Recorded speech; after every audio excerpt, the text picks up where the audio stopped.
तो टॉपिक दे दो तुम लोग, resonance effect. Resonance effect done.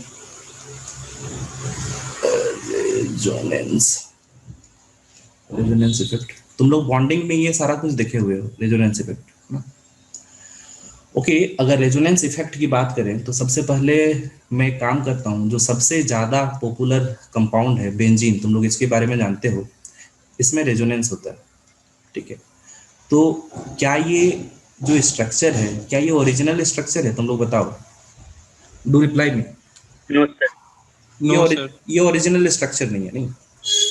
हम लोग फिर से इस तरह से कुछ बनाते हैं, मान लो अल्टरनेट डबल बॉन्ड का पोजीशन जो है वो हम लोग चेंज कर दिए, ये स्ट्रक्चर टू, क्या ये जो है स्ट्रक्चर, क्या ये ओरिजिनल स्ट्रक्चर है? नहीं। तुम लोग देखते होगे नो सर। हम लोग रेजोनेंस हाइब्रिड बनाते हैं, ठीक है, तो हम लोग बोलेंगे हाँ ठीक है ये ओरिजिनल स्ट्रक्चर है, क्या यही तो कुछ करते हैं ना, ये ओरिजिनल स्ट्रक्चर, या फिर इसको रेजोनेंस हाइब्रिड बोलते हैं जो कि घूमता रहता है।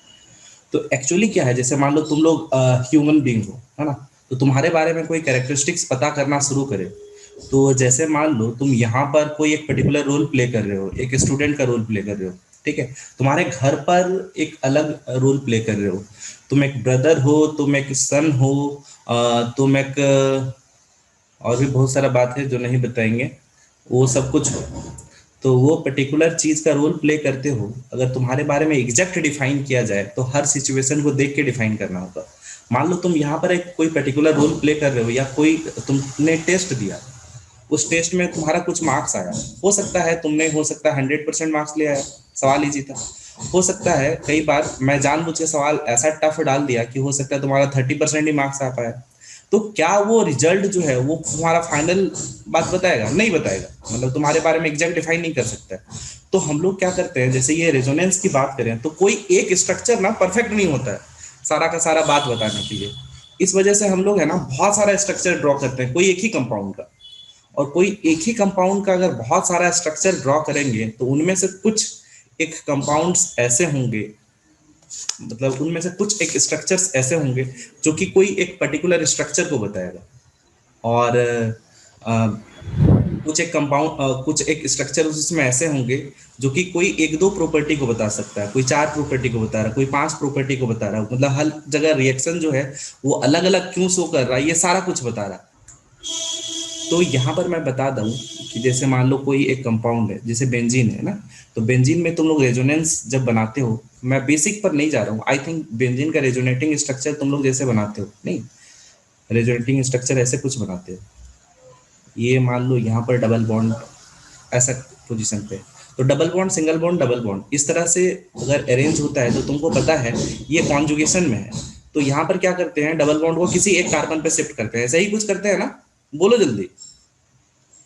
हाँ सर। Yes sir. तो एक कार्बन पर शिफ्ट करते हैं, तो जैसे ही एक कार्बन पर शिफ्ट करते हैं वहां पर नेगेटिव चार्ज आ जाता है और ऊपर में पॉजिटिव चार्ज आ जाता है, एग्री।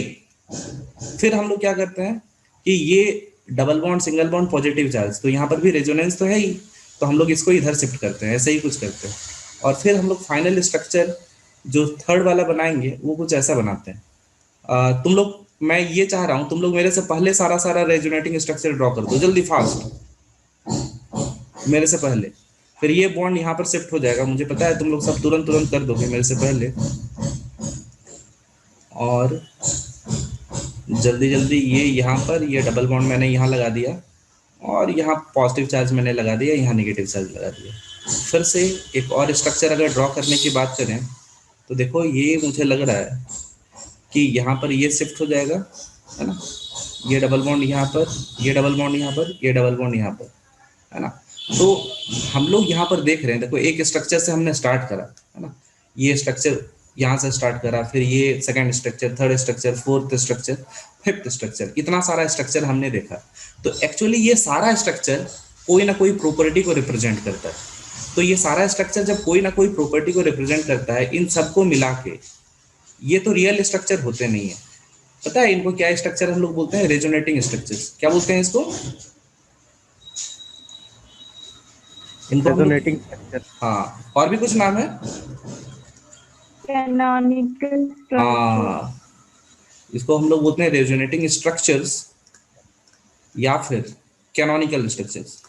कैनोनिकल स्ट्रक्चर्स, ठीक है।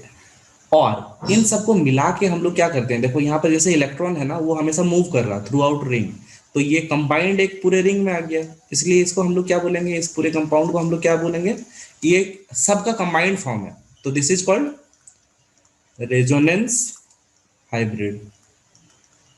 बात समझ आई? ये हमारा रेजोनेंस हाइब्रिड होगा, और ये सारे स्ट्रक्चर्स जो हैं दीज आर कैनोनिकल स्ट्रक्चर्स और resonating structures. Getting the point? Yes और नो? देखो ये सारा बेसिक चीज है, मुझे लग रहा है ये पहले से तुम लोग ऑलरेडी जानते हो, ठीक है, इसमें कुछ नया चीज तो नहीं है, लेकिन हम इसमें अब नेक्स्ट आगे मूव करेंगे। एक बात बताओ, जैसे मान लो कोई भी स्ट्रक्चर है, अब इसमें बात आती है स्टेबिलिटी की, कौन सा स्ट्रक्चर है, इसका कंट्रीब्यूशन कितना है, ये सारा हम लोग कैसे चेक करेंगे, तो इसके स्टेबिलिटी पर भी डिपेंड करेगा। तो देखो यहाँ पर मान लो स्ट्रक्चर मैं हर किसी का नंबर दे दूं, ये नंबर 1, ये नंबर 2 मैंने दे दिया, ये नंबर मैंने 3 दे दिया, ये 4 दे दिया, और ये 5 दे दिया। अच्छा, तुम लोगों को देखने से ही ये फील हो रहा होगा फर्स्ट और 5 लगभग इनका स्टेबिलिटी सबसे ज्यादा, एग्री करते हो इस बात से? बोलो ना। फर्स्ट और 5, फर्स्ट और 5 इनका स्टेबिलिटी सबसे ज्यादा। देखो ना, ये सारे चार्ज स्पीसीज है, तुमको देखने से लग रहा होगा ये चार्ज स्पीसीज है, नंबर ऑफ बॉन्ड्स भी इसमें रिलेटिवली कम है, तो ये तो उतना ज्यादा स्टेबल नहीं होंगे।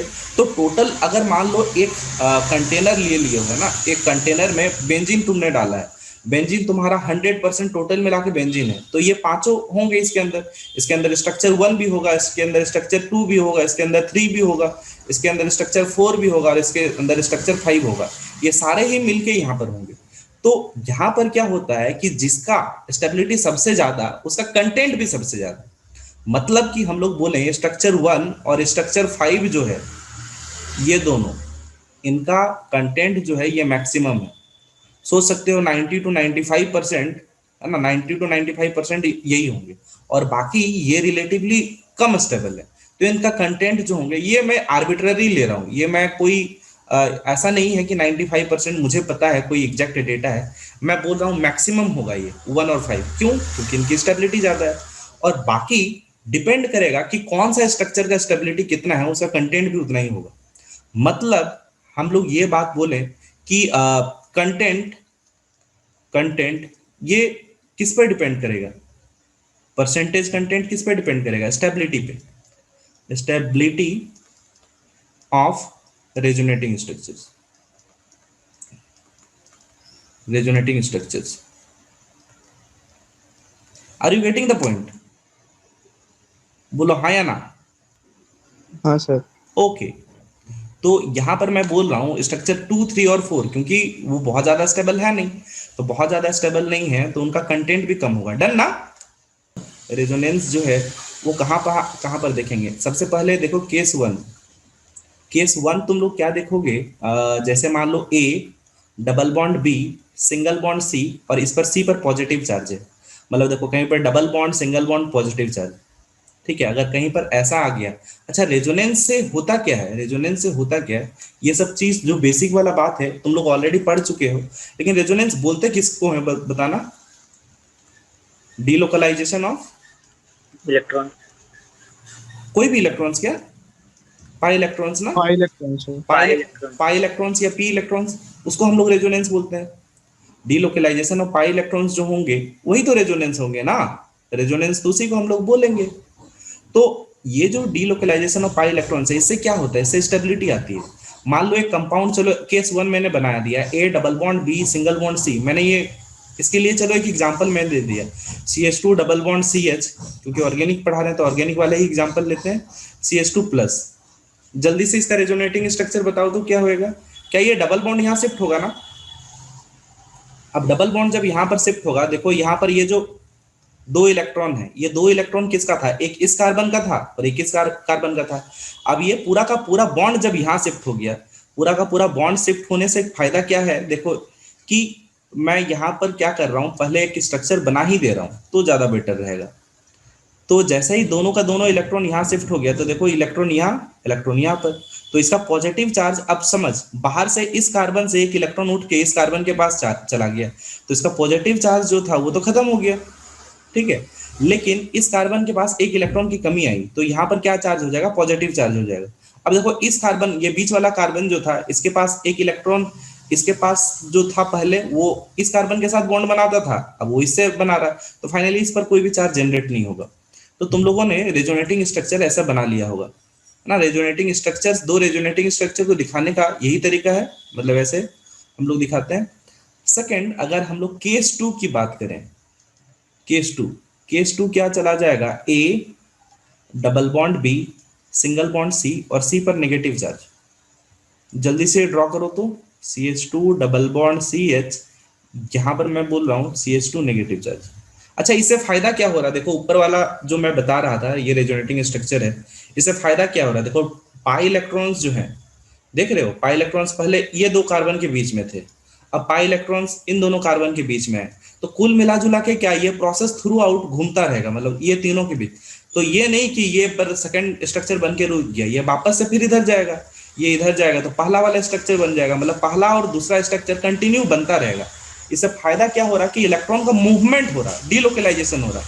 और इलेक्ट्रॉन तुम लोग जैसे एटॉमिक स्ट्रक्चर में पढ़े हो कि इलेक्ट्रॉन वेव नेचर का भी होता है ना, डुअल नेचर होता है, तो इलेक्ट्रॉन को जितना ज्यादा स्पेस मिलेगा मूव करने के लिए, है ना, उसमें रिपल्सन उतना कम होगा और उसकी स्टेबिलिटी उतनी ही ज्यादा होगी। तो इस वजह से यही वो रीजन है जिसकी वजह से यहाँ पर से ये स्टेबिलिटी गेन करता है। केस 2 बना लिया तुम लोगों ने? Yes sir. Okay, CH2 single bond CH double bond CH2, यहाँ पर नेगेटिव चार्ज, ठीक है। Okay, next case 3, A double bond B single bond C और सी पे मान लो लोन पेयर, मैं यहाँ पर लोन पेयर ले रहा हूँ, ठीक है। CH2 double bond CH single bond NH2। देखो यहाँ पर क्या होता है कि ये जो लोन पेयर है ना, ये लोन पेयर यहाँ पर आता है, एक बॉन्ड बनाने के लिए दो इलेक्ट्रॉन चाहिए, दो लोन पेयर में दो इलेक्ट्रॉन है, काफी है, तो ये यहाँ पर जैसे ही आएगा ये इधर को शिफ्ट हो जाएगा। तो वो नेक्स्ट इस पर क्या हो जाएगा, ये दोनों बॉन्ड शिफ्ट हो जाएगा, तो CH2 पर यहाँ नेगेटिव चार्ज, क्योंकि दो दो इलेक्ट्रॉन आ गया ना, एक इसका खुद का था इलेक्ट्रॉन, एक बाहर से आ गया, तो नेगेटिव चार्ज क्रिएट हो जाएगा। यहाँ पर CH और सिंगल बॉन्ड NH2 और यहाँ पर डबल बॉन्ड, यहाँ पर पॉजिटिव चार्ज, नाइट्रोजन पर पॉजिटिव चार्ज आ जाएगा। Is it okay? क्योंकि दोनों का दोनों इलेक्ट्रॉन इसका खुद का था, जब ये बॉन्ड बनाया एक तो इसके पास रह गया, लेकिन एक इलेक्ट्रॉन तो इस कार्बन बीच वाले कार्बन पे शिफ्ट हो गया ना, तो इस वजह से यहाँ पर पॉजिटिव चार्ज क्रिएट हो रहा है। Is it okay? Now case 4, मान लो A double bond B single bond C और यहाँ पर फ्री रेडिकल हो, क्या यहाँ पर रेजोनेंस होगा? बोला जाए। यस सर होगा। इसमें जो फ्यूजन होगा वो कैसा फ्यूजन होगा, ये बात बताओ। ये देखो, ये जो फ्यूजन होगा ये कैसा फ्यूजन होगा? होमोलिटिक फ्यूजन होगा, है ना। होमोलिटिक फ्यूजन देखो ऐसे रिप्रेजेंट करते हैं, तो देखो जब इसमें होमोलिटिक फ्यूजन होगा, एक्चुअली यहाँ पर भी फ्री रेडिकल जाएगा, यहाँ पर भी एक फ्री रेडिकल जाएगा, तो कुल मिला जुला के यहाँ पर फ्री रेडिकल एक बच जाएगा, यहाँ पर single bond CH double bond CH2। Done? Is it okay? Yes sir. Okay, case 5, A double bond B single bond C double bond D, single bond C double bond D, मान लो ऐसा case है।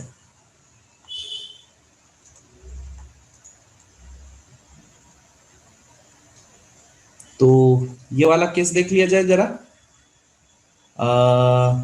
CH2 double bond CH single bond CH double bond CH2, ये खुद से बना लो यार। Benzene वाला केस जो होता है, मान लो ये इस साइड शिफ्ट हुआ, इस साइड शिफ्ट हुआ, तो क्या हो जाएगा, CH2 double bond CH single bond CH, यहाँ पर CH2 नेगेटिव और ये पॉजिटिव, देखो ये इधर को आ जाएगा, तो नेक्स्ट क्या बनेगा, नेक्स्ट बनेगा CH2 single bond CH double bond CH CH2 negative. हाँ बोलो, कुछ बोलना चाह रहे हो? केस 5 केस 6 ए, जो हमने डबल बॉन्ड जहां जहां किया वहां हम लोग ट्रिपल बॉन्ड भी तो कर सकते हैं। A double bond B, single bond C, यहाँ पर मैंने ट्रिपल बॉन्ड डी कर दिया, समझ रहे हो। C H double bond C H two double bond C H C, यहाँ ट्रिपल बॉन्ड में कर दे रहा हूँ C triple bond C H. देखो क्या यहाँ पर भी रेजोनेंस है या नहीं है। ये इधर को जाएगा, समझ रहे हो ना क्या सीन जाएगा। चलो तो इसका खुद से बनाओ ना यार, ये सब खुद से बनाते जाओ। सी यहाँ पर double bond C H, negative charge positive charge, वापस से ये इधर को आ जाएगा, क्या बनेगा C H two C H double bond C H, यहाँ नेगेटिव चार्ज और यहाँ पर positive charge. Is it okay, बोलो ना। हाँ सर। Yes sir. अच्छा, दूसरा पॉसिबिलिटी ऐसा भी तो हो सकता है, ये डबल बॉन्ड इधर शिफ्ट हो गया, मतलब बहुत सारा होते रहेगा, कंटिन्यू होते रहेगा, राइट। डबल बॉन्ड इधर शिफ्ट हो गया और फिर यहाँ पॉजिटिव चार्ज हो गया, मतलब मैं केवल कंडीशन दिखा रहा हूँ कि यहाँ पर हम लोग सोच सकते हैं। उसी तरह केस 7 की बात करें, मान लो A double bond B single bond A triple bond B और सिंगल बॉन्ड सी, यहाँ पर मैं पॉजिटिव चार्ज लिख रहा हूँ। क्या यहाँ पर होगा जैसे डबल बॉन्ड था वैसे ट्रिपल बॉन्ड? यार कोई दिक्कत तो नहीं है, बोलो जल्दी। हाँ सर। एग्जाम्पल करने की जरूरत नहीं है। केस 7 हो गया। Case 8 A triple bond B single bond C, यहाँ पर नेगेटिव चार्ज हो सकता है, बोलो ना यस और नो। अरे इधर जाएगा ना, ऐसे करके शिफ्ट होगा ना आगे यार। Case 9 A triple bond B single bond C, या लोन पेयर, फिर से हो सकता है ये, जहां जहां डबल बॉन्ड था वहां ट्रिपल कर दिया। अब केस 10 में बता रहा हूं जो कि वीवीआई है। मान लो कभी ऐसा हो ए सिंगल बॉन्ड बी पर पॉजिटिव चार्ज हो और यहाँ लोन पेयर हो, तो समझ लो ये रेजोनेंस का बेस्ट केस है। ये बेस्ट केस है, मतलब यहाँ इतना बढ़िया रेजोनेंस होता है कि मतलब सबसे स्टेबल वाला रेजोनेंस यही बन जाता है। ऐसे टाइप से सोचो, जैसे कि मैं यहाँ पर एक एग्जांपल ले रहा हूँ NH2 है ना, और NH2 के साथ मैं यहाँ पर लगा रहा हूँ CH2 प्लस, ठीक है। तो देखो नाइट्रोजन का ये जो लोन पेयर है ये इधर चला गया, तो फाइनली क्या हो जाएगा,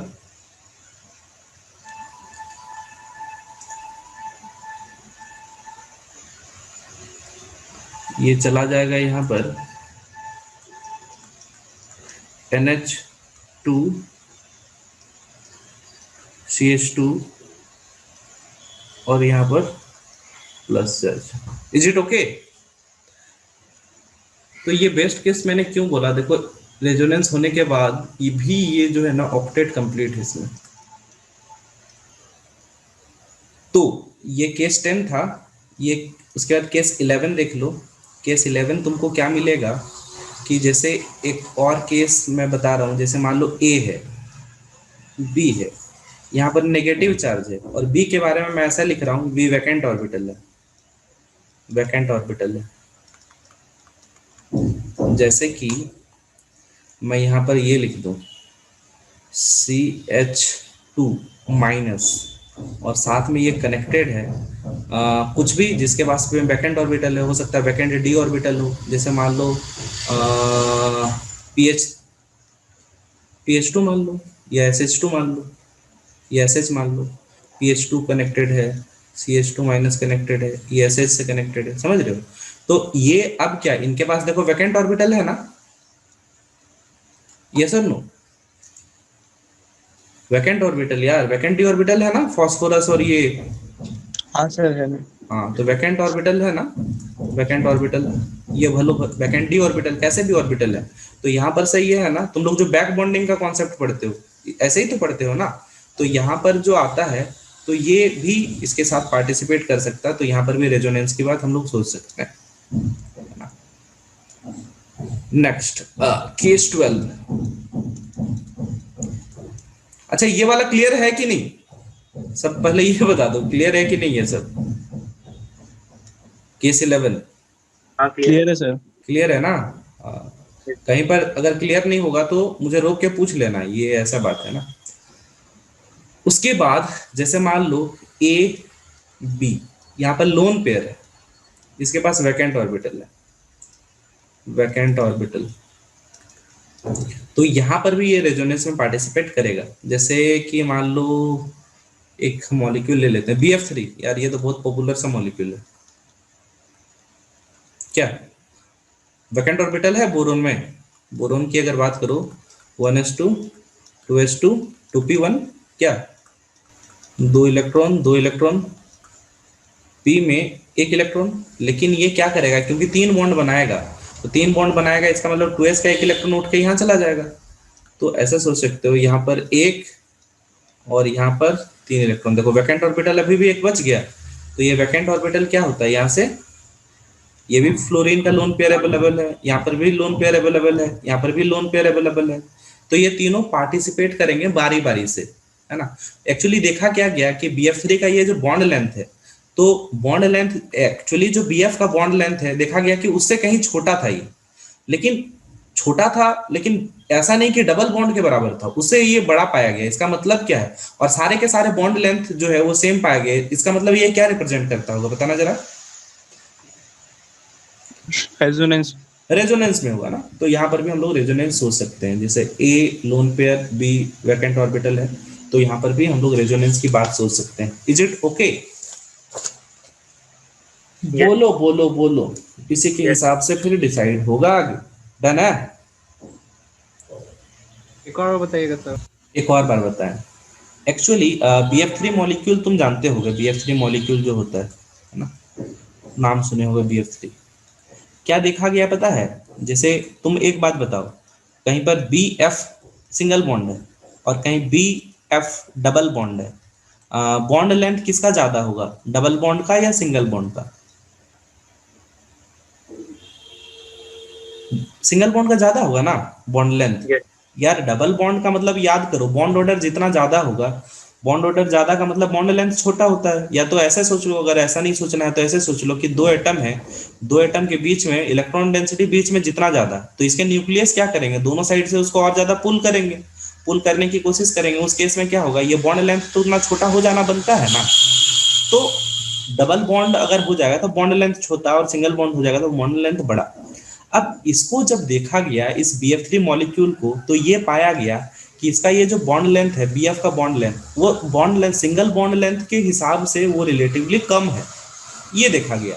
तो सबको लगा कि हाँ ठीक है डबल बॉन्ड कैरेक्टर होगा इसमें।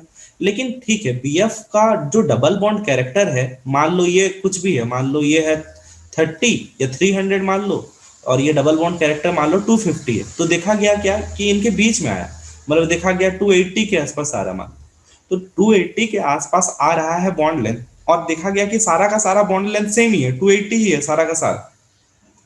इसका मतलब ये क्या रिप्रेजेंट करता है, ये इस बात को रिप्रेजेंट कर रहा है कि सारा का सारा यहाँ पर जो फ्लोरीन है, चलो ये बैक बॉन्ड से रेजोनेंस में आ जा रहा है, और पाई बॉन्ड तो ये बना देगा, तो तीनों का तीनों पाई बॉन्ड बना सकता है। तो ये देखा जा रहा है कि यहाँ पर वैकेंट ऑर्बिटल होने की वजह से तीनों फ्लोरीन जो है वो बारी बारी से पाई बॉन्ड बना रहे हैं। हम लोग बोल नहीं सकते हैं कि कोई एक फ्लोरीन यहाँ पर से पाई बॉन्ड बना रहा है, तो इसका मतलब बारी बारी से बना रहे हैं, इसका मतलब क्या, ये तो रेजोनेंस में होंगे तभी ये पॉसिबल है ना। Yes sir. अभी बात समझ में आई? बोलो बोलो। Yes sir. ओके, तो हम लोग अब देखते हैं। अच्छा रेजोनेंस एनर्जी की, हाँ बोलो बोलो। सर एक बार केस 7 समझा दीजिए ना सर। केस 7 कहाँ चला गया, केस 7, हाँ ए केस, ट्रिपल बॉन्ड बी हाँ सी प्लस। जैसे मान लो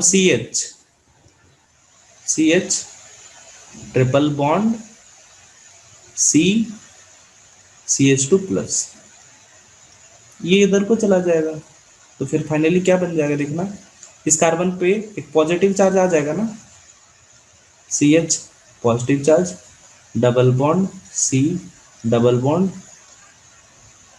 6:2, हाँ ठीक तो है, क्लियर है अभी?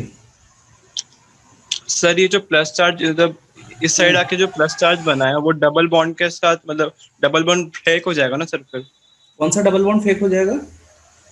जिसपे से पॉजिटिव चार्ज है उसके साथ जो डबल बॉन्ड बना है हाँ, और न्यूट्रल हो जाएगा ना सर फिर ये, अरे बच्चा तो तो फिर ये तुम, आगे रेजोनेंस। हाँ मैं ये बोल रहा हूँ कि जैसे ये वाला चीज जो तुम बना रहे हो है ना, तो तुम बोल रहे हो कि इसका स्टेबिलिटी थोड़ा कम हो जाना चाहिए, ये ना तुम्हारा कहने का हाँ मतलब? सर।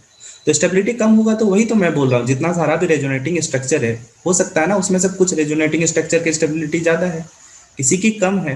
इसका कहने का मतलब क्या है कि उसका कंटेंट कम होगा, बात समझ रहे हो? जैसे हम लोग बेंजीन का ही बनाए, तो बेंजीन में हर किसी का कंटेंट सेम है क्या? नहीं, है ना। जैसे मान लो कार्बोनेट तुम बना रहे हो, ठीक है यार, कार्बोनेट में हर किसी का कंटेंट सेम, जो कार्बोनेट अगर बनाओगे तो एक डबल बॉन्ड जाएगा और बाकी सिंगल सिंगल बॉन्ड ऐसे करके। अब इसमें बोल नहीं सकते हो, जैसे मान लो ये इधर रेजोनेंस कर गया, ये इधर, तो हर किसी का तीनों का जो कंटेंट होगा वो सेम होगा। लेकिन इस केस में तो ऐसा नहीं है, इसमें हम लोग बोल सकते हैं ठीक है किसी का कंटेंट, हर किसी का कंटेंट जो है 33.3% जाएगा, लेकिन इस केस में तो ऐसा हम लोग नहीं बोल सकते। बात समझ गए? हमेशा जो है कंटेंट वो वेरी कर सकता है। Is it okay? Okay sir. हाँ, ओके ओके ओके। तो ये हम लोग रेजोनेंस के सारे केस देखे, मतलब क्या क्या कहाँ कहाँ रेजोनेंस हम लोग अप्लाई करेंगे, ठीक है। अब हम लोग रेजोनेंस एनर्जी की बात करते हैं। तुम लोग जानते हो रेजोनेंस एनर्जी किसको बोलते हैं? देखो है तो ये बेसिक चीज, लेकिन यहीं पर से सवाल आता है। रेजोनेंस एनर्जी, रेजोनेंस एनर्जी किसको बोलते हैं? तुम लोग बहुत बार इसका नाम सुने होंगे, the energy difference between most stable resonating structure and resonance hybrid is called resonance energy. सुने हो ये? हाँ नहीं? सर सुने। हाँ सुने। तो तुरंत से लिख दो ना, एक लाइन लिख दो जल्दी से। The energy difference between most stable resonating structure, the energy difference between most stable resonating structure and resonance hybrid. मैं लिख दूं क्या? Energy difference between most stable resonating structure and resonance hybrid is called resonance energy. Energy, ठीक है। अच्छा एक बात बताओ, जैसे मैं सबसे पहले बेंजीन के बारे में बात कर रहा था, तो यहाँ पर जो तुम्हारा ये सारे कैनोनिकल स्ट्रक्चर है, तो एक बात बताओ, ये सारा स्ट्रक्चर तुम्हारा दिया गया है, मान लो 1 2 3 4 5, और ये रेजोनेंस हाइब्रिड को मैंने लिख दिया 6। तो तुम लोग एक बात बताओ, यहाँ पर अगर तुम्हें रेजोनेंस एनर्जी डिफाइन करना होगा तो रेजोनेंस एनर्जी कैसे डिफाइन करोगे? कौन सा दो स्ट्रक्चर के बीच में एनर्जी डिफरेंस? 1 और 5 के बीच में। नहीं यार, गड़बड़ कर रहा। 6 से 1 के साथ या फिर 6 से 5 के साथ। ये बात समझ आ रही है? देखो मोस्ट स्टेबल तुमको इनमें से कौन सा लग रहा है? ये और ये मोस्ट स्टेबल है ना रेजोनेटिंग स्ट्रक्चर में, 1 और 5। और हाँ सर। रेजोनेंस रेजोनेंस हाइब्रिड कौन सा है? 6। अच्छा ये देखो, ये सबसे ज्यादा स्टेबल होगा ना यार, क्योंकि इलेक्ट्रॉन तो सबसे ज्यादा डीलोकलाइजेशन यहाँ पर कर रहा है, मतलब इससे ज्यादा कुछ स्टेबल थोड़ी होगा ये तो, क्योंकि सारे स्ट्रक्चर का कंबाइंड फॉर्म है।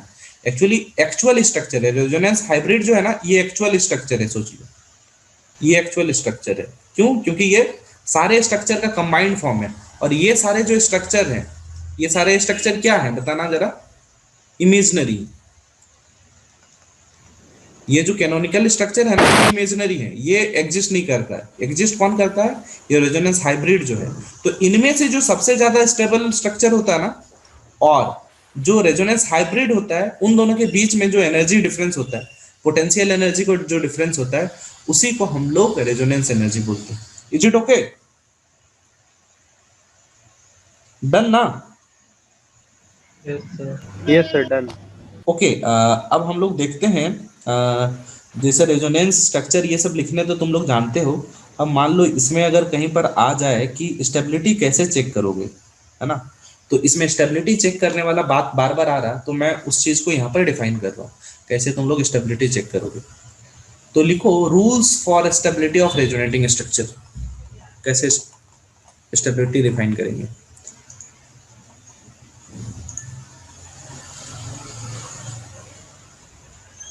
टॉपिक दे दो, मैं नीचे आ रहा हूँ। Rules for stability of resonating structure. Rules for stability of resonating structures. ठीक है, तुम लोग बार बार अभी जो रूल की बात कर रहे थे वो रूल मैं भी तुम लोग को बता रहा हूँ, रूल क्या क्या होगा।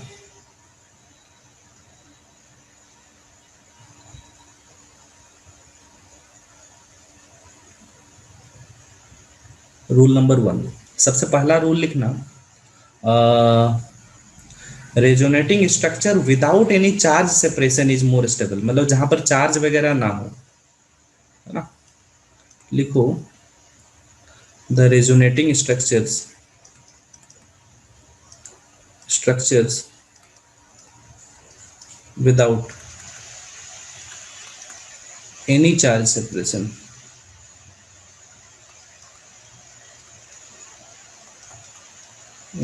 Separation is more stable। लिख लिया? एक एग्जांपल हम लोग कर लें, जैसे मान लो है CH2 double bond CH single bond CH double bond O, तो इसमें जो जाएगा O पर ही इलेक्ट्रॉन जाएगा और मान लो उसके बाद ऐसे करके आएगा। तो स्ट्रक्चर मैं लिख दूं, तुम लोग बताते जाना कौन ज़्यादा स्टेबल होगा, CH double bond CH single bond O minus. बताओ 1, ये मैंने लिखा 1, ये मैंने लिखा 2, ज़्यादा स्टेबल कौन? 1 सर। 1 1 होगा सर। More stable. बहुत आसान है ये, है ना, क्योंकि इसमें चार्ज नहीं है। सेकेंड लिखो the resonating structure with more number of pi bond. The resonating structures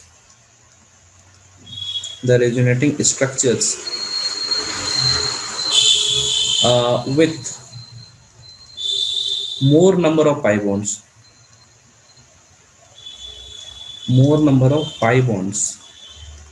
pi bonds जिसमें ज्यादा होगा, more number of pi bonds is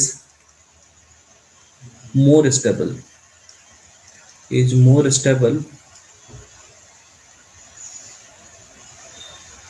इसी में हम लोग एक काम करते हैं और ऐसे करके लिख दो, एक और इसी में लगा देते हैं, the structure with complete octet of each atom is more stable, और द स्ट्रक्चर विथ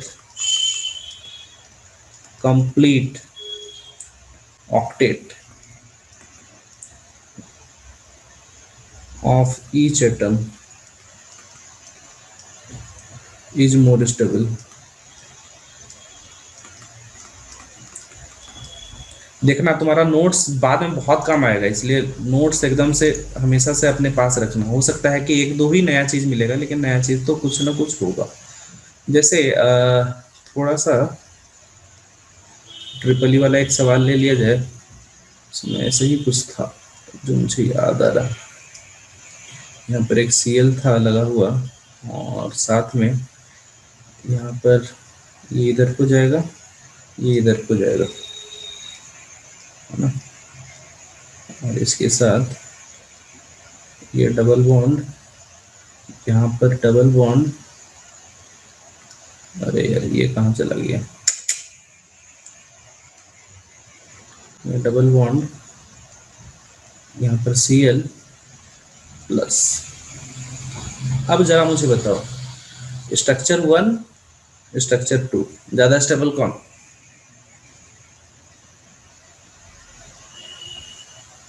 बोलो बोलो, विच वन? सर 1 होना चाहिए। 1 होना चाहिए। तो मैं भी ये वाला पढ़े नहीं, फिर से पढ़ो। 2 क्या लिखा हुआ?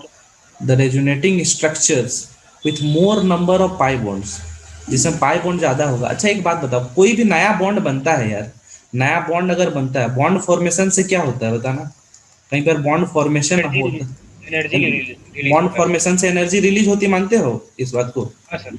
Yes sir. और एनर्जी रिलीज होगा, किसी चीज का एनर्जी अगर कम होगा, किसी चीज का एनर्जी रिलीज हो रहा, किसी चीज का एनर्जी कम हो रहा, तो स्टेबिलिटी के बारे में क्या बोलोगे वहां पर?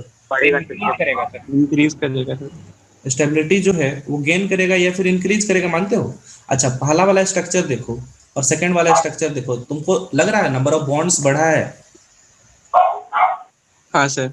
है ना? देखो यहाँ पर पाई बॉन्ड एक था और यहाँ पर पाई बॉन्ड दो हो गया, तो तुम ऐसे भी देख सकते हो नंबर ऑफ पाई बॉन्ड बढ़ेगा।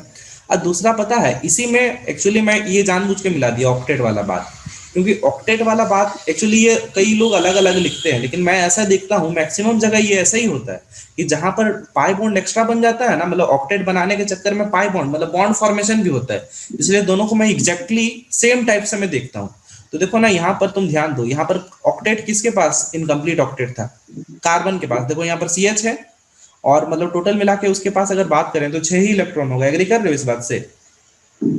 हाँ सर। तो 6, हाँ है ना, 6 ही इलेक्ट्रॉन होगा। जबकि यहाँ पर तुमको क्या नजर आ रहा है, देखना यहाँ पर देखो, इस क्लोरीन के पास ऑलरेडी मान लो 7 इलेक्ट्रॉन था, है ना, एक बॉन्ड बनाया था। तो ये लोन पेयर जाके जब यहाँ पर बॉन्ड बनाता है, लोन पेयर जाके बॉन्ड बनाता है, तो देखो उसके बावजूद भी इसके पास देखो ऑक्टेट कंप्लीट है, नजर आ रहा है?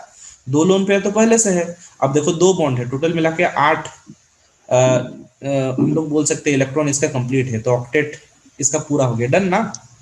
हाँ सर। ओके। अब तुम जो बात कर रहे थे वो इसीलिए मतलब जेई वाले मैक्सिमम बच्चे इसी में गड़बड़ी किए थे, इससे पहले जो किए थे, तुम कंसीडर किए होगे कि यहाँ पर कार्बन पे पॉजिटिव चार्ज है, यहाँ क्लोरीन पे पॉजिटिव चार्ज है, तो हमको लग रहा है कि इलेक्ट्रोनेगेटिव एटम पे पॉजिटिव चार्ज है, तो ये तो अनस्टेबल हो गया होगा, तुम ये सोच रहे होगे, क्या एग्री? हाँ सर। लेकिन वो कंडीशन है ना, वो कंडीशन है, लेकिन थर्ड कंडीशन है वो, मतलब जब अगर सेकंड केस से डिसाइड नहीं होगा, मैं जो रूल लिखा रहा हूँ ना वो प्रायोरिटी वाइज लिखा रहा हूँ। सबसे पहले केस 1 देखेंगे, अगर केस 1 से डिसाइड हो गया तो केस 2 में मूव ही नहीं करेंगे, और अगर केस 2 से डिसाइड हो गया तो हम लोग केस 3 मूव नहीं करेंगे, थर्ड रूल पर जाएंगे ही नहीं, समझ गए? अगर केस 2 से डिसाइड नहीं हो पाया, सेकंड रूल से डिसाइड नहीं हो पाया, तब हम लोग 3 में मूव करेंगे। तो 3 लिख सकते हो, वैसे 3 जो नेक्स्ट पॉइंट होगा वो वही होगा, negative charge on more electronegative atom and positive charge on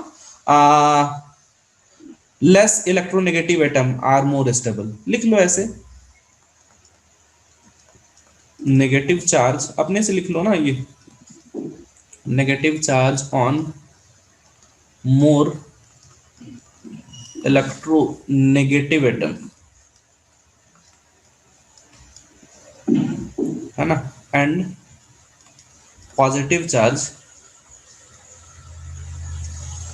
on less electronegative atom, less electronegative atom are more stable. मैं चाह ये रहा हूं कि सारा ये सब पॉइंट तुम लोग याद रखो, ताकि देखो मैंने शुरू से ही तुम देखे होगे ये जो स्टार्टिंग है इसमें बहुत सारा प्रॉब्लम मैं लेके चला हूँ, वो सारा प्रॉब्लम तुम लोग आसानी से सॉल्व कर पाओ और मुझे बता पाओ, है ना? जैसे इसके लिए अगर मैं एग्जांपल लिखना चाहूंगा तो इसके लिए जब केस 2 से कोई डिसाइड नहीं होगा, तो केस 2 से डिसाइड नहीं होगा, अच्छा एंड वाइस वर्सा भी बोल सकते हैं ना, मतलब पॉजिटिव चार्ज अगर रहेगा इस तरह से करके, नहीं तो वो अनस्टेबल सा हो जाएगा क्या? जैसे कि हाँ, जैसे कि एग्जांपल ले लो, मान लो CH2 सिंगल बॉन्ड C, यहाँ पर डबल बॉन्ड O, यहाँ पर मैं लिख रहा हूँ CH3, यहाँ पर मैं लिख रहा हूँ नेगेटिव, ठीक है? अब जरा ध्यान देना, यहाँ पर मैं लिख रहा हूँ, ये जब इधर को आएगा, ये इधर है ना, तो देखना यहाँ पर क्या बन जाएगा, CH2 डबल बॉन्ड C, ऊपर मान लो यहाँ नेगेटिव और यहाँ CH3।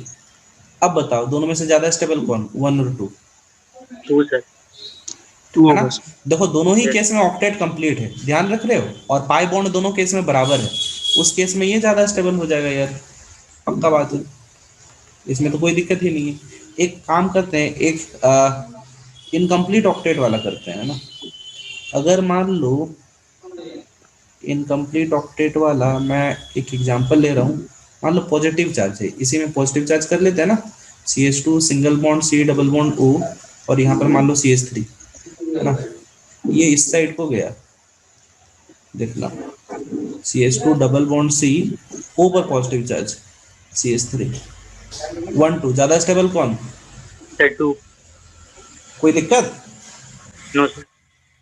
ये ज्यादा स्टेबल है, मोर स्टेबल। अब मैं तुम्हारा एक पूछा हुआ सवाल दे रहा हूँ, वो तुरंत से मैं चाह रहा हूँ कि सब लोग बना लो, है ना। आज सवाल मुझे याद है, दे रहा हूँ, मेरे साथ साथ तुम लोग ड्रॉ करते जाओ।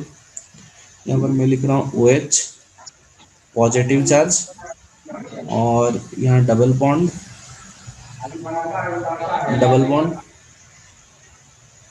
यहाँ पर मैं लिख रहा हूँ NH2, ठीक है। ये समझ ही रहे होगे, यहाँ से ये चला जाएगा, ये इधर को जाएगा, ऊपर चला जाएगा फाइनली। तो नेक्स्ट स्ट्रक्चर मैं लिख रहा हूँ, ये मतलब ये सारे रेजोनेटिंग स्ट्रक्चर हैं,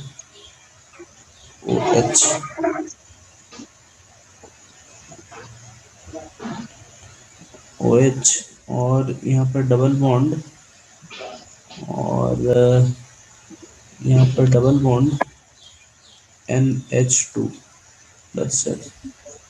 बताना सर 2 ज्यादा स्टेबल है। पक्का? Yes sir. देख लो सबको ही का 1 और 2 कौन ज्यादा स्टेबल है? सबको आंसर दो भाई, सबको आंसर दो। I want you all give answer. 2 sir. 2 ना? हाँ 2 ज्यादा स्टेबल है, ठीक है।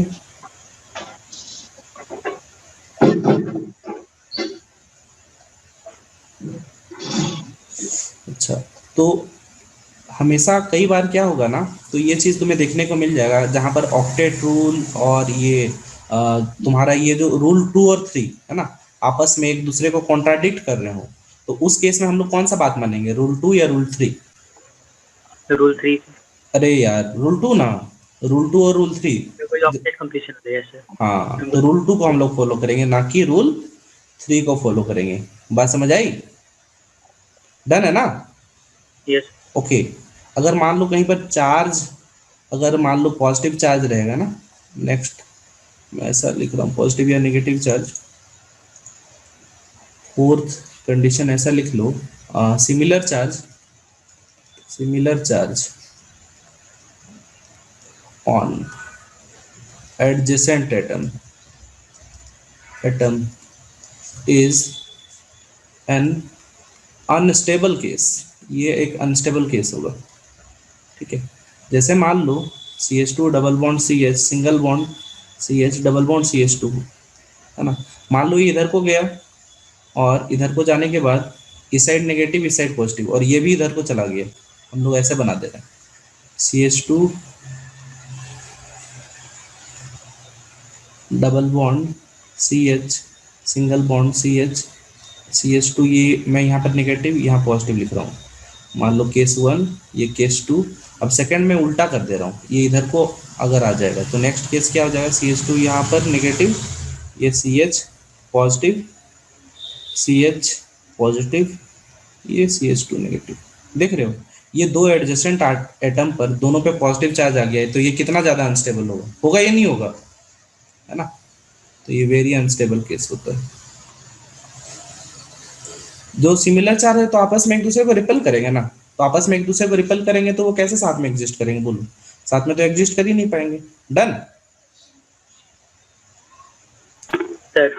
Okay sir. हाँ हाँ बोलो।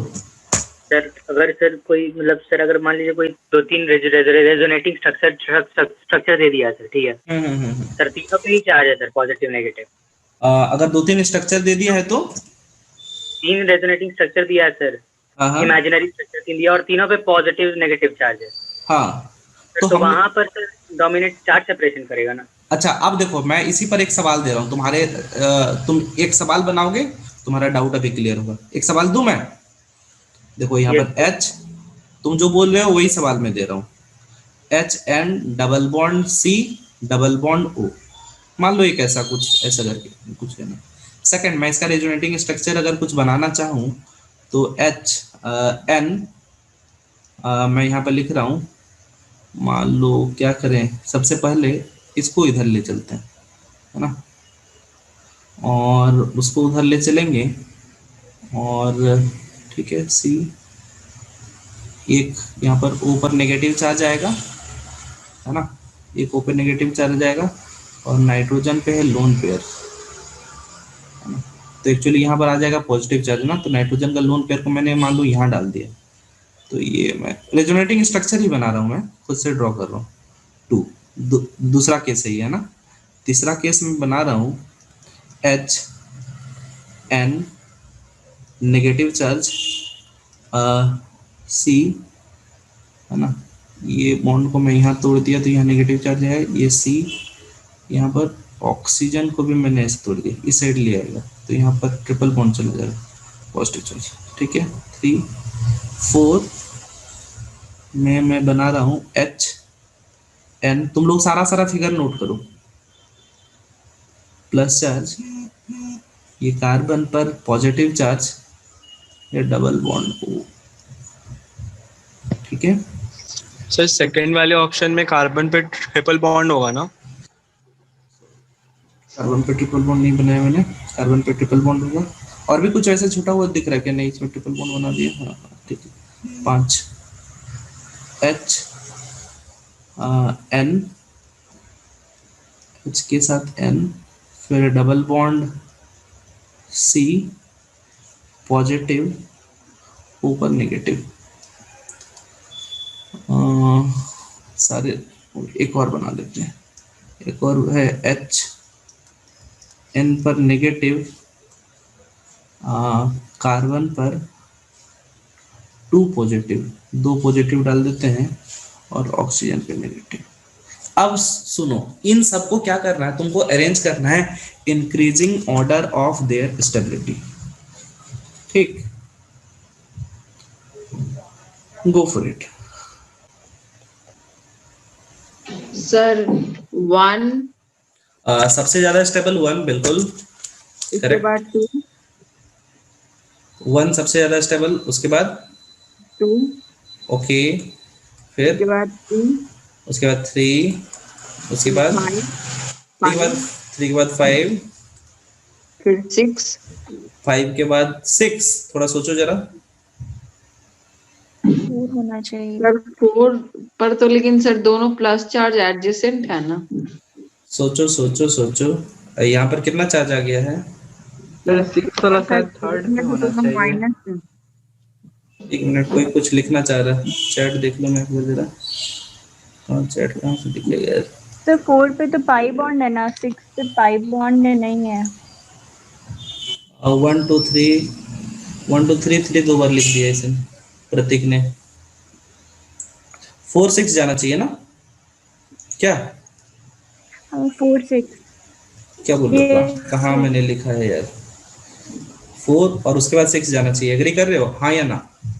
सर जो अभी वाला एग्जांपल आप दे रहे थे, तो सर इसमें फोर्थ और 6 में से पाई बॉन्ड के बेसिस में डिफर नहीं कर सकता है कि फोर्थ में एक पाई बॉन्ड है और 6th वाले एक भी पाई बॉन्ड नहीं है? नो सर, 1 में कोई दिक्कत नहीं है ना, 1 सबसे ज्यादा स्टेबल है। तो सेकेंड और 3, 2 और 3 में मैं बोल रहा हूँ ये दोनों में ऑक्टेट कंप्लीट है, देखो बाकी सब में ऑक्टेट इनकम्प्लीट है, ठीक है, देख लो ध्यान से। 2 और 3 सबसे ज्यादा प्रायोरिटी तो हम लोग उसको दे रहे हैं ना जहां पर चार्ज सेपरेशन नहीं हो, मतलब जहां पर कोई चार्ज नहीं हो। सेकेंड हम लोग देख रहे हैं कि उनमें स्टेबिलिटी की अगर बात करें तो ऑक्टेट वाला या नंबर पाई बॉन्ड जिसमें ज्यादा होगा तो 2 और 3 सबसे ज्यादा स्टेबल है। क्लियर है ये? देखो इसमें ऑक्टेट कंप्लीट है, बाकी सब में ऑक्टेट इनकम्प्लीट है, 4 5 और 6 में, ठीक है। और 2 और 3 में देखो यहाँ पर ऑक्सीजन में नेगेटिव चार्ज है, यहाँ पर नाइट्रोजन में नेगेटिव चार्ज है, कौन ज्यादा स्टेबल होगा बताना? ऑक्सीजन ना, ये ज्यादा इलेक्ट्रोनेगेटिव है ना, इसलिए सेकंड वाला ज्यादा स्टेबल है, ठीक है। तो 1, उसके बाद सेकंड वाला ज्यादा स्टेबल, उसके बाद थर्ड वाला, एग्री? बोलो ना, नहीं समझ पाया तो फिर से बोलूंगा, यस सर। है ना। अब देखो 4, 5 और 6 में अगर बात हो रहा है तो यहाँ पर हमने 5 को ज़्यादा स्टेबल किया। देखो यहाँ पर 4 और 5 में अगर कंपेयर करा होगा सबने तो ठीक है, यहाँ पर इसमें भी ऑक्टेट इनकम्प्लीट है और इसमें भी ऑक्टेट इनकम्प्लीट है, लेकिन यहाँ पर जो पॉजिटिव चार्ज है देखो इसमें ये पॉजिटिव चार्ज जा रहा है किस पे, ऑक्सीजन पे नेगेटिव चार्ज जा रहा, और यहाँ पर दोनों में कार्बन पे तो पॉजिटिव चार्ज दोनों में ही है, लेकिन इसमें ऑक्सीजन पे नेगेटिव चार्ज है 4 और 5 में, और इसमें नाइट्रोजन पे पॉजिटिव चार्ज है। कौन सा ज़्यादा बेटर होगा, कौन सा ज़्यादा स्टेबल होगा?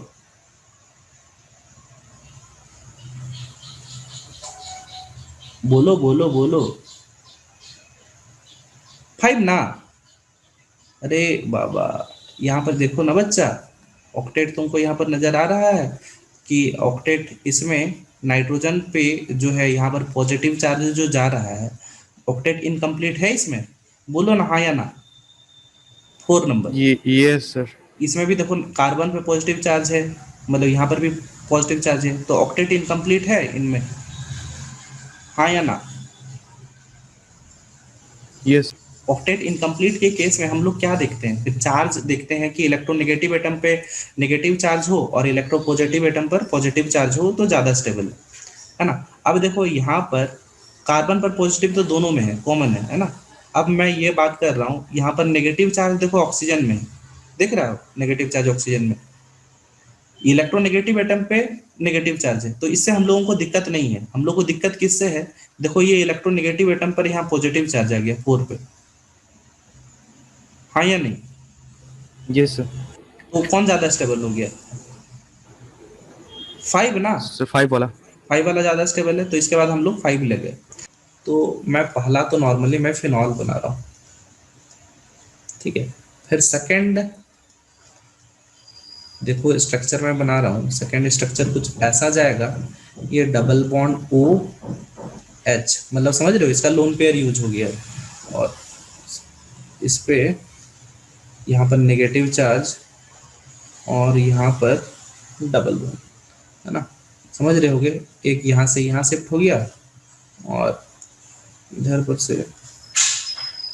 से एक डबल बॉन्ड यहाँ शिफ्ट हो गया इस जगह पे, ठीक है। अब नेक्स्ट मैं बना रहा हूँ, देखना नेक्स्ट जो बनेगा वो ऐसा होगा, ये यहाँ पर ये नेगेटिव चार्ज, ये डबल बॉन्ड OH, यहाँ पर ऑल्दो इसमें पॉजिटिव चार्ज तो हो ही जाएगा, यहाँ पर पॉजिटिव चार्ज, ये हमारा केस होगा। और नेक्स्ट होगा एक बार और जब शिफ्ट करिए, नहीं ये इधर को शिफ्ट करेगा, ये इधर को शिफ्ट करेगा, मतलब यहाँ नेगेटिव चार्ज डबल बॉन्ड, ये यहाँ पर मैं ऐसे लिख रहा हूँ OH और ये पॉजिटिव है ना। तो टोटल मिला के 4 स्ट्रक्चर मैंने बनाया, 5वां तो पहला ही वाला बन जाएगा, समझ में आ रहा है। चलो इनमें कंपेयर करते हैं, सबसे ज्यादा स्टेबल सर 1 ग्रेटर देन 2 1, 2 और 4 इक्वल टू 3 2 और 4 तो बराबर होगा ना यार, अलग अलग थोड़ी। Equal to 4 2 equals to 4 greater than 3। Clear है? डन। अच्छा देखते हैं चैट में किसी ने जवाब दिया, 1 2 4 3, बिल्कुल सही। चल मेजोमेरिक इफेक्ट या प्लस आर इफेक्ट या प्लस एम इफेक्ट इसी को बोलते हो ना, ये किसके थ्रू होता है? रेजोनेंस के थ्रू ही होता है ना, रेजोनेंस। तो एक बात बता दूं, जैसे मान लो बेंजीन है ना, बेंजीन के ऊपर कोई सा एक ग्रुप है, कोई सा फंक्शनल ग्रुप, ठीक है। यहाँ पर याद रखो, ये इलेक्ट्रॉन डोनेटिंग अगर नेचर का होगा तो उसके लिए कंडीशन क्या होता है कि इसके जो डायरेक्टली अटैच एटम होगा उसके पास लोन पेयर होना चाहिए। बात समझ रहे हो मैं क्या बोल रहा हूँ? प्लस एम इफेक्ट वाला कंडीशन क्या होना चाहिए कि डायरेक्टली अटैच जो एटम होगा उसके पास लोन पेयर होना चाहिए। बात क्लियर है? तो दो तरह से इफेक्ट देखेंगे इसमें, जैसे उसमें देखे थे प्लस आई और माइनस आई, इसमें भी दो तरह का देखेंगे, प्लस एम और माइनस एम। तो सबसे पहले हम लोग प्लस एम वाला को देखें क्या, लिखो ना प्लस एम ग्रुप, ऐसे करके प्लस एम ग्रुप करके लिखो ना, ऐसे करके प्लस एम ग्रुप किसको बोलेंगे, मैं स्टेटमेंट लिखा दे रहा हूं,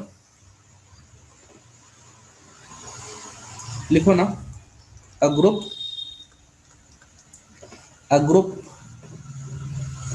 फर्स्ट एटम ऑफ विच, एकदम बेसिक पार्ट जो ध्यान में रखना है वही चीज मैं लिखवा रहा हूं। A group first atom of विच, जैसा कि पहला एटम, मतलब क्या समझ रहे हो, वैसा ग्रुप जिसका डायरेक्टली अटैच जो एटम रहेगा, मैं उसकी बात कर रहा हूं ना। First atom of which bears negative charge, bears negative charge, या तो नेगेटिव चार्ज होगा, negative charge, bears negative charge, और lone pair, bears negative charge और लोन पेयर, और lone pair always shows plus M effect, है ना, always shows plus M effect, हमेशा plus M effect show करेंगे, ठीक है।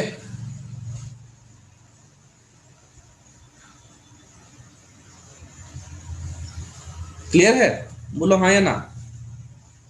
यस हाँ, उसके पास लोन पेयर होगा। अच्छा, ये लोन पेयर की वजह से तुम एक बात बताओ, रिंग में इलेक्ट्रॉन डेंसिटी बढ़ता है या घटता है? सीधा सा बात है यार, बढ़ेगा ना। कोई सा एक देख ले यार, आर्बिट्ररी कुछ भी उठा ले, हम एनिलीन ही उठा लिया, ये इधर को जाएगा। अच्छा, कौन से पोजीशन पे बढ़ता है रिंग पे, कौन से पोजीशन पे बढ़ता है? ऑर्थो और पैरा पोजीशन पे ना। हाँ, तो इसलिए इसको हम लोग क्या बोलते हैं बताना, इसलिए इसको हम लोग ऑर्थो पैरा डायरेक्टिंग ग्रुप्स भी बोलते हैं ना क्या। तो लिखो ना, due to plus M effect electron density increases in ring at ortho and para position. Ortho और पैरा पोजीशन पर ही फर्क पड़ता है, मेटा पर कुछ भी होता है क्या, जरा बताना जरा।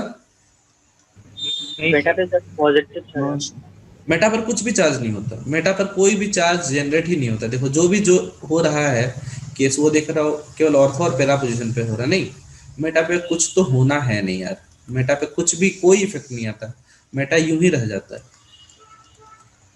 क्या, मेटा पे कोई भी इफेक्ट नहीं आएगा। NH2 मैं ऐसे लिख रहा हूं, डन,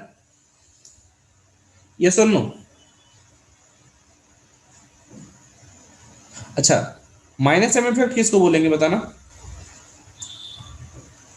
अच्छा, इसका तुम लोग एक ऑर्डर भी लिख लो ना, इसका एक ऑर्डर भी लिख लो, O माइनस, फिर NH2, NHR, NR2,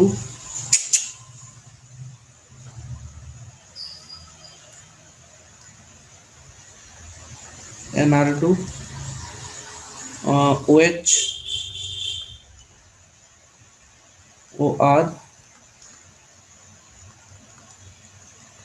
NH, COR, PH, fluorine, chlorine, bromine, iodine, उसके बाद NO, NO लास्ट में करते हैं NO।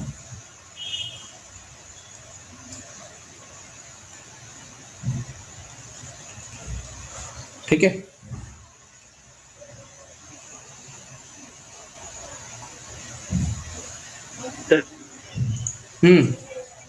थोड़ा सा स्लाइड को कुछ ऐसा डाउट आ रहा है कि फ्लोरीन का ज्यादा क्यों है, फ्लोरीन का ज्यादा क्यों है, क्लोरीन से बताओ तो।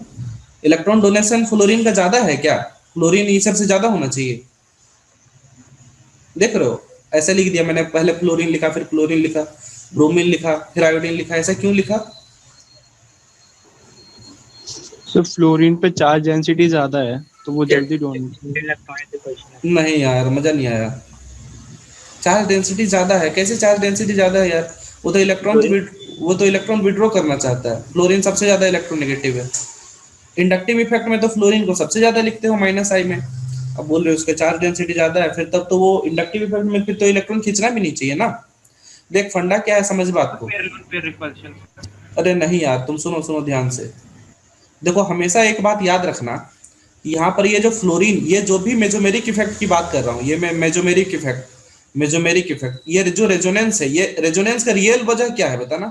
रेजोनेंस बोलते किसको है, डेफिनेशन पे जाओ, डेफिनेशन पे। Delocalisation of pi electrons, very nice, delocalisation of pi electrons. Actually fluorine है ना, तो फ्लोरीन में समझियो एक बात, फ्लोरीन पे ये जो लोन पेयर है बच्चा, ये पाई बॉन्ड बनाएगा और उसके थ्रू ना ये इधर जाएगा। मेन बात तो है पाई बॉन्ड बना रहा है, जो भी रेजोनेंस में पार्टिसिपेट करेगा, मेसोमेरिक इफेक्ट जो भी है वो तो पाई बॉन्ड बना रहा है ना। तो फ्लोरीन मान लो एक पल के लिए पाई बॉन्ड बना लिया यार, ये फ्लोरीन पाई बॉन्ड बनाया और यहाँ पर देखो नेगेटिव चार्ज आया और इस फ्लोरीन पे यहाँ पर positive charge. Agree? Yes sir. अब जरा ध्यान देना, ये फ्लोरीन पर पॉजिटिव चार्ज आया। अब मैं यहाँ पर मैं क्लोरीन के साथ भी यही काम कर रहा हूँ, क्लोरीन के साथ भी यही काम कर रहा हूँ। तो क्लोरीन में भी सेम चीज मैं ऐसे लिख रहा हूँ, जरा ध्यान देना। क्लोरीन के पास मान लो यहाँ पर लोन पेयर पड़ा हुआ है यार। अब ये लोन पेयर देखो यहाँ पर ये बॉन्ड बना रहा है ना। बॉन्ड बनाने के दौरान सेम टाइप पर का स्ट्रक्चर कुछ जाएगा, ये Cl और Cl पर पॉजिटिव चार्ज।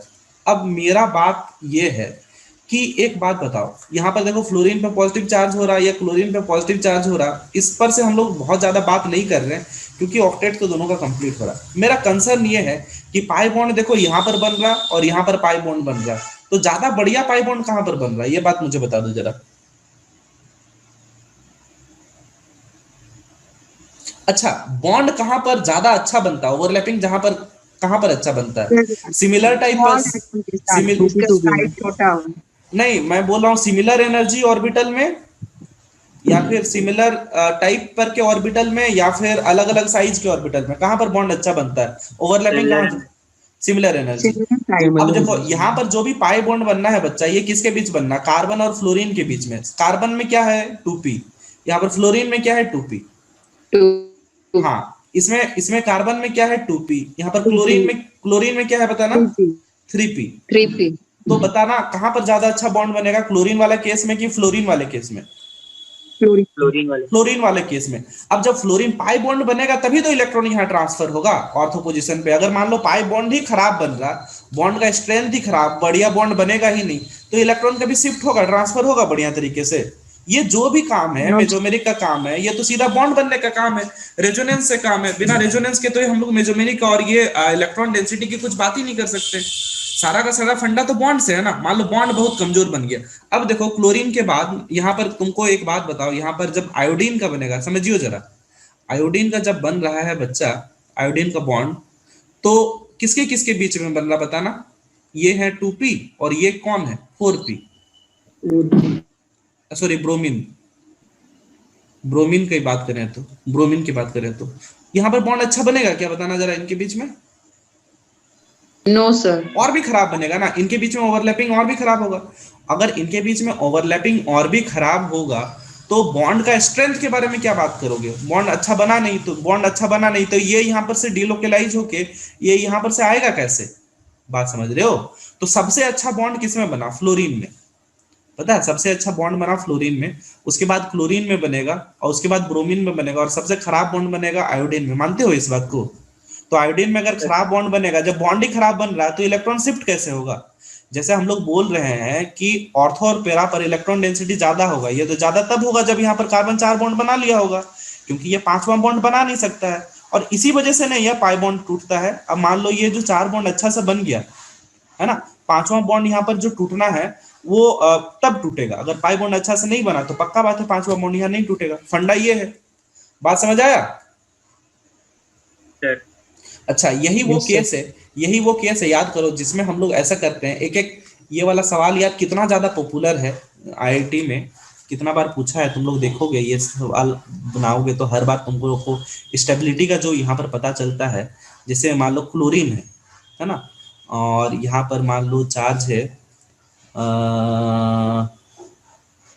मैं यहाँ पर CH2 पॉजिटिव मैं ऐसे लिख रहा हूँ, ठीक है। अच्छा, मैं पूरा कॉन्सेप्ट पर ही आता हूँ सीधा। इसी के वजह से इसमें एक चीज और बोला जाता है। अच्छा, हमेशा ज्यादा डोमिनेटिंग कौन सा इफेक्ट होता है, मेसोमेरिक इफेक्ट या इंडक्टिव इफेक्ट? ये बात बताया जाए मुझे। मेसोमेरिक होता है सर। मेसोमेरिक मतलब रेजोनेंस के सामने यार इंडक्टिव का कोई औकात नहीं, मानते हो? इसका कोई औकात नहीं। लेकिन इन केस ऑफ हेलोजन ज्यादा डोमिनेटिंग कौन होता है? Inductive sir. In case of halogen inductive ज्यादा डोमिनेटिंग होता है। क्यों डोमिनेटिंग होता है? इसका रीजन यही है, क्योंकि यहाँ पर जो ओवरलैपिंग होता है बच्चा, ये इलेक्ट्रोनेगेटिव होता है। हाँ, नहीं, एक्चुअली रीजन यही है। अच्छा यही बात पता है तुम्हारा ये फ्लोरीन के लिए ये बात सही नहीं है। मतलब फ्लोरीन में ऐसा नहीं बोल सकते हैं कि मतलब इंडक्टिव बहुत ज्यादा माइनस आई बहुत ज्यादा डोमिनेट करता है रेजोनेंस से। इस फ्लोरीन के केस में ये बात नहीं बोल सकते हैं। ये अदर देन ऑफ फ्लोरीन सारे बात बोल सकते हैं। मतलब ये बात हम लोग बोल सकते हैं क्लोरीन के लिए, ये बात हम लोग बोल सकते हैं ब्रोमीन के लिए, ये बात हम लोग बोल सकते हैं आयोडीन के लिए। लेकिन when we will talk about fluorine we can't say that कि minus I is greater than that of plus R. मतलब एक्चुअली होता क्या है, दोनों में फाइट होता है। जैसे मान लो यहाँ पर क्या माइनस आई से ये इलेक्ट्रॉन विड्रॉ करेगा रिंग में और प्लस आर से ये इलेक्ट्रॉन रिंग में देगा, तो हम लोग कभी नहीं बोलते हैं। जैसे मान लो एक सवाल दे दिया जाता है कि इलेक्ट्रोफाइल किसमें ज्यादा बढ़िया से अटैक करेगा, in which of the following electrophile will attack easily, ऐसा करके दे देता है ना। जैसे क्लोरीन दे देता है, बेंजीन दे देता है और मान लो एक फिनॉल दे देता है ना। 1 2 3 बोल देता है arrange the following in increasing order of their reactivity towards electrophile. तो क्या तुम लोग रैंक क्या करोगे बताना जरा।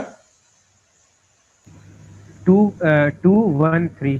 अरे नहीं यार, फिर से 1 सर 1 मतलब ये डिक्रीजिंग ऑर्डर में बताओ, डिक्रीजिंग ऑर्डर में। सर 3 1 2 3 1 2 करोगे। नो यहाँ सर पर 1 यहाँ पर इलेक्ट्रॉन डेंसिटी सबसे ज्यादा ना करेगा यार। इसमें सोचो प्लस एम इफेक्ट होता है, बहुत ज्यादा प्लस एम इफेक्ट होता है, नहीं होता है। तो इसमें रिंग में इलेक्ट्रॉन डेंसिटी सबसे ज्यादा यार। फिनॉल में इलेक्ट्रोफाइल अटैक करता है तो ऑर्थो मेटा पोजीशन पे जुटता है ना, और ये तो जरूरत से ज्यादा ही कर देता है कुछ। इसके लिए हम लोग को याद करो स्कॉटन बॉमेन रिएक्शन जो हम लोग पढ़ते हैं, इसमें OH को थोड़ा इसका एक्टिविटी को थोड़ा कम करना पड़ता है, याद आ रहा। Yes sir. तो इसका मतलब ये अगर नहीं याद आ रहा होगा तो ठीक है, हम लोग अभी आते आते ये स्कॉटन बॉमेन आएगा तब यहाँ पर पता भी चल जाएगा। तो हम लोग पता OH का एक्टिविटी इतना ज्यादा हो जाता है कि इसका एक्टिविटी को हम लोग को कम करना पड़ जाता है एक्टिवेट कराने के लिए। तो सोचो इसमें कितना ज्यादा इलेक्ट्रोफाइल का अटैक करने का टेंडेंसी होगा। ऑर्थो और पैरा पोजीशन में इलेक्ट्रॉन डेंसिटी इतना ज्यादा करता है कि बहुत ज्यादा अटैक करने का एबिलिटी हो जाता है। वहीं पर अगर बात करें बेंजीन में, तो बेंजीन में देखो यार कोई एक्टिवेटिंग ग्रुप नहीं है, कोई डीएक्टिवेटिंग ग्रुप नहीं है। पता है क्लोरीन ऑल्दो इसके पास लोन पेयर है, यह प्लस एम इफेक्ट शो करता है, लेकिन इस प्लस एम के मुकाबले माइनस आई कहीं ज्यादा है। और इस वजह से पता है ये उल्टा इलेक्ट्रॉन डेंसिटी अपने और विड्रॉ कर लेता है और रिंग में इलेक्ट्रॉन कम बचता है। तो रिंग में इलेक्ट्रॉन कम बचता है तो इलेक्ट्रोफाइल का जो अटैक है, अटैक और भी कम हो जाता है। फंडा ये है, ये वाला चीज तुम लोग को पता है, ये वाला चीज जानते हो क्लोरीन के केस में और कम हो जाता है बोल के। नहीं हाँ सर जानते अच्छा किसी किसी को पता होगा, मान लो किसी को नहीं पता है, तो ये सब हम लोग आगे देखेंगे। तो इसका मेन रीजन ये है, आज फिर जान लो कि मेन रीजन यही है कि यहाँ पर यार क्लोरीन का देखो अच्छा से बॉन्डिंग तो बनेगा नहीं यार, सीधा सा बात है। बॉन्डिंग जब अच्छा से बनता नहीं है तो प्लस एम का वैल्यू तो यूं ही खत्म हो गया। प्लस एम का वैल्यू तब तो था जब बॉन्ड बन पाया, रेजोनेंस के थ्रू इलेक्ट्रॉन दे पाया। अब जब रेजोनेंस मतलब बॉन्ड ही नहीं बन पाया तो रेजोनेंस अच्छा नहीं बनेगा, रेजोनेंस अच्छा नहीं बन पाएगा तो इलेक्ट्रॉन कहाँ से अच्छा से दे पाएगा। तो यही वो रीजन है। देखो यहाँ पर जो मैंने लिखा है कि फ्लोरीन का सबसे ज्यादा होता है, क्यों? क्योंकि यहाँ पर रिलेटिवली बॉन्ड अच्छा बनेगा, 2p और 2p का इंटरमिक्सिंग अच्छा होगा। ये बात समझ में आ रहा है?